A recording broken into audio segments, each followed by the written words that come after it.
Hi there everyone, how are you? So 830 strategy जो कि एक ऐसी स्ट्रैटेजी है जहां पे मैंने लास्ट टाइम जब बनाया था तो आई हैड रिटर्न की 80% तक की आपको एक्यूरेसी मिल सकती है। नाउ ये उसी का एक अपडेटेड वर्जन है। वो हमने 2 साल पहले, 2 साल नहीं, 1 साल पहले बनाया था वीडियो, एंड वो एकदम बिगिनर्स के लिए थी जिनको बिल्कुल आइडिया नहीं है। तो पहले हम लोग वो थोड़ा एस्पेक्ट कवर करेंगे कि वो एग्जैक्टली क्या थी और उसके बाद हमने क्या उसमें और इम्प्रोवाइज करा है, एंड आप इसको यूज करके एक्चुअली में बहुत अच्छे रिटर्न जनरेट कर सकते हो। ना ये बात ध्यान रखना है कि रिस्क मैनेजमेंट अच्छे से फॉलो करना होता है, लेकिन क्या है ये स्ट्रैटेजी एंड आप इसको अच्छे से कैसे मास्टर कर सकते हो, सारा टॉपिक समझते हैं। ज्यादा टाइम वेस्ट नहीं करते हैं, सीधा चलते हैं वीडियो पे। Let's go.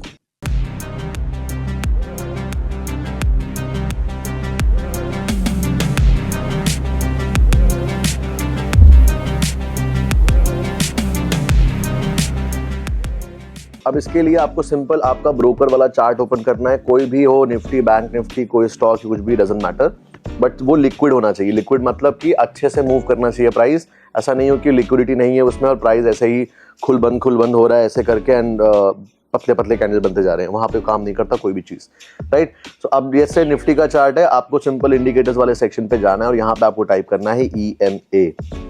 Now double click इस पे करना है, 2 बार आप क्लिक करोगे तो 2 बार ऐड हो जाएगा। अब एक EMA का हम लोग सेटिंग पे जाके इसका कलर कर देंगे green, and will simply click okay, और साथ ही इनपुट को जाके हमें 8 कर देना है।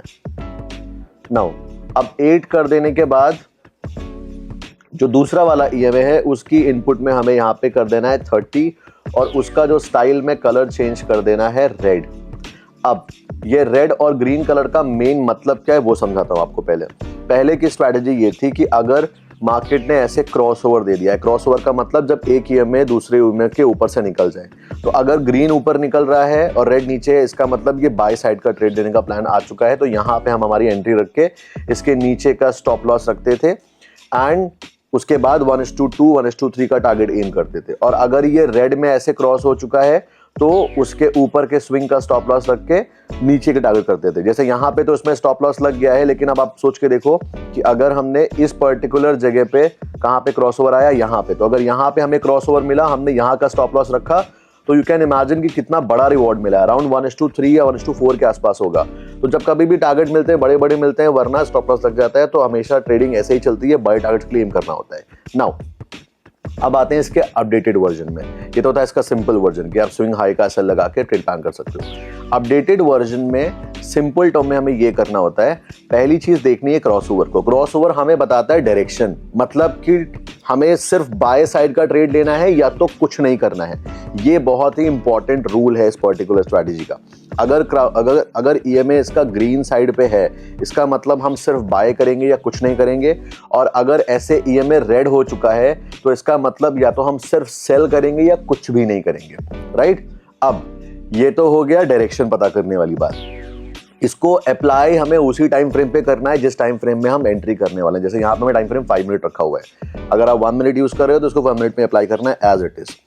नाउ इसके साथ हम और क्या यूज करने वाले हैं, हम यूज करने वाले हैं डोमिनेंस कैंडल का और रिजेक्शन कैंडल का, बस ये 2। डोमिनेंस कैंडल क्या होता है, रिजेक्शन कैंडल क्या होता है, अब ये वाला वीडियो देख लो, क्लियर हो जाएगा अच्छे से, मैंने बहुत अच्छे सिखाया हुआ है। इन शॉर्ट यहाँ पे देखो डोमिनेंस कैंडल बना है, ये रिजेक्शन कैंडल है। डोमिनेंस कैंडल जो फुल कैंडल होती है दैट्स अ डोमिनेंस कैंडल, और जो ऐसे रिजेक्शन जैसे जो हैमर जैसे दिखती है that's called rejection candle. I call it rejection candle. Now अब लॉजिक ये है कि जब एक बार मार्केट बाय साइड पे आ जाता है तो हमारे पास एंटर करने के लिए 2 तरीके हैं।